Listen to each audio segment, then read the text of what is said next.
Hey cycling community, this is Steve Grusis, the Cycling Greek. We will get to the flat in a bit. I had a good 2-day block of training, and I was still feeling good today in spite of being a really old guy. I didn't want to deal with 105-degree heat outside, so I decided to do some Zwift training today. I was going to do 1 hour of easy group ride, but with our front group that I ended up in, it wasn't that easy. After that, still feeling good, I looked around for a race, and I found this short race. It's about 4.5 miles long. I figured my biggest challenge was going to be in this race, staying connected to everybody because of my accumulated fatigue from the previous 2 days, and of course being an old guy. So I quickly set up my cameras and obviously got the lighting wrong, so hopefully I have a good story to tell. There are 7 people in my category, at least 7 finishers, in which there's a couple of 50-somethings, I'm 67, there's a 30-something, a 20-something, and a couple that they didn't have their ages listed. Now, they ran us together but picked us separately, so our total group was around 36. And usually if you're looking at the numbers that you can barely see in the right-hand side, you'll see like 18, 19, 17 sometimes. And that seems to be about the place where I am, and I'm in the category C's. This course is over the volcano circuit, so there's some climbing but not sustained long climbing, which I am thankful for. So let's now talk about that flat. About 8 days ago, I did a road race, and it was one of the key 2 road races I was aiming for this season. About a third of the way through that race, I was solo and in the lead, and then I got a flat. And that's what my story's about. This is my valve core right there, and it's broken, and this is the wheel that it came off of. You know, some days you get the bear, and some days the bear gets you. Okay, so this is the point where I can actually lie and tell you about how well I was going to do. To spare you recounting those lusty bike adventures, I have a link to that video with commentary listed below in the description.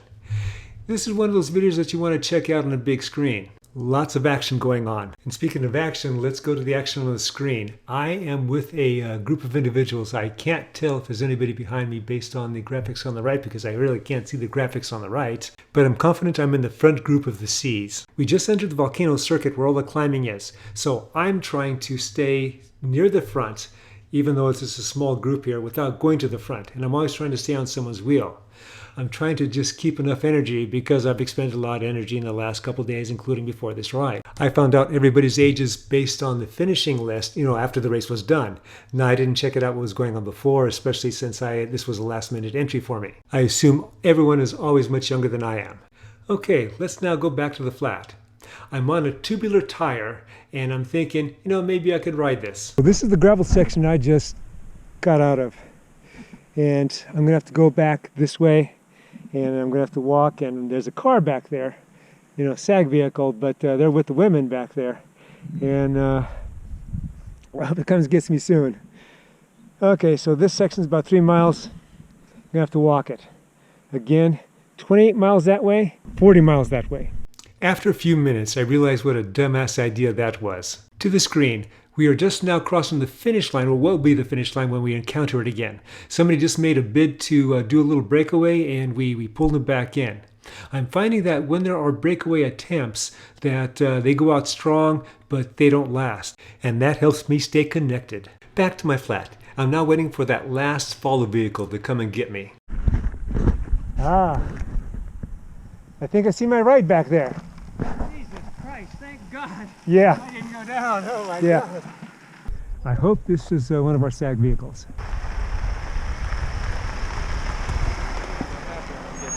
Flat. Yeah, the pickup car is literally a mile back. Okay. Yeah, so they should be here.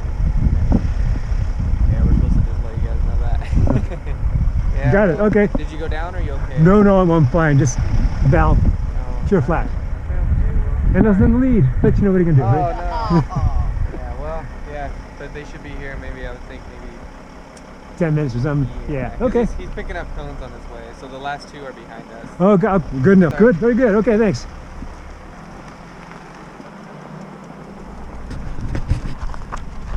Okay, that's cool. Car's coming. Go find some shade and hang out. We are now about halfway through the race. We left the inside of the volcano, we're looping around again, someone's making an attack. I'm thinking, I'm at the point that if I go after him and put out a lot of energy to do that, that we may get caught and that I may get dropped after that. Others, however, are starting to go after him. I'm trying to stay connected to the wheels so they can pull me back up and I can survive with them. Let's go back and see where that follow vehicle is. Theoretically, the last two already came by. The ambulance said that there were two more with my colors that were back there. I think there's more people back there. But you know that sign over there says caution bicycle race? They got to pick it up. So I'm just going to park here in the shade and just wait. I'm still with the lead group, albeit in my category.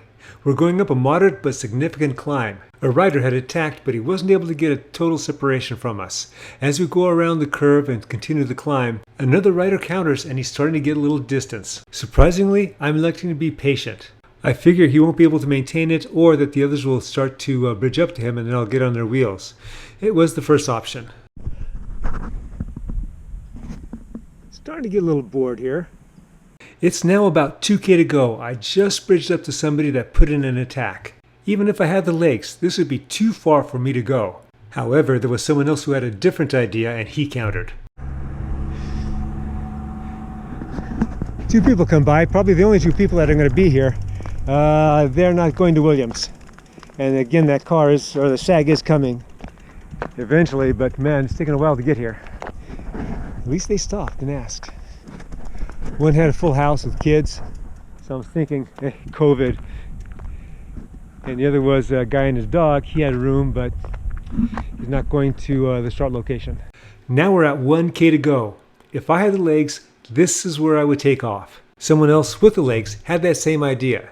He's getting some distance. It's too close to the finish. I'm not waiting for anybody's wheel. I'm also not panicking and jumping immediately.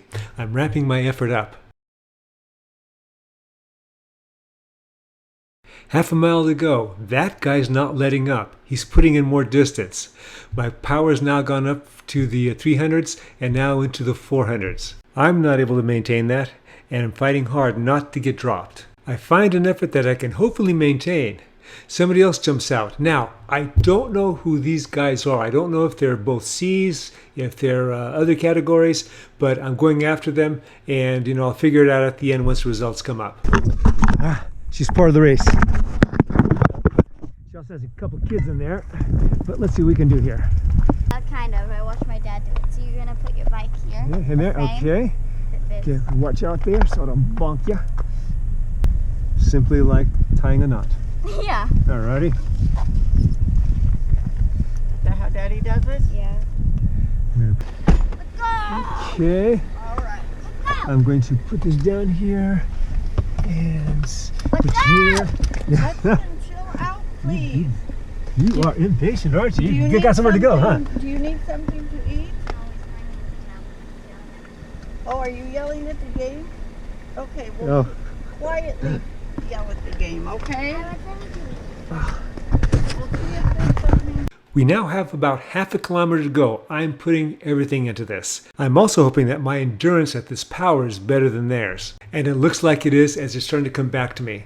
Now, as I make contact with him, I see that there's somebody that has bridged up to us. This guy's not only strong, but he's smart too. He continues his power and then gets a little bit of a gap. That guy that was in front of me is now jumping after him. I'm putting as much power as I can, and all I'm thinking about right now is, geez, somebody's going to pass me at the end like they usually do. I see the finish line. I find a little bit more power going to the 400s, and I'm working to maintain that, and I make it. So I ended up second place.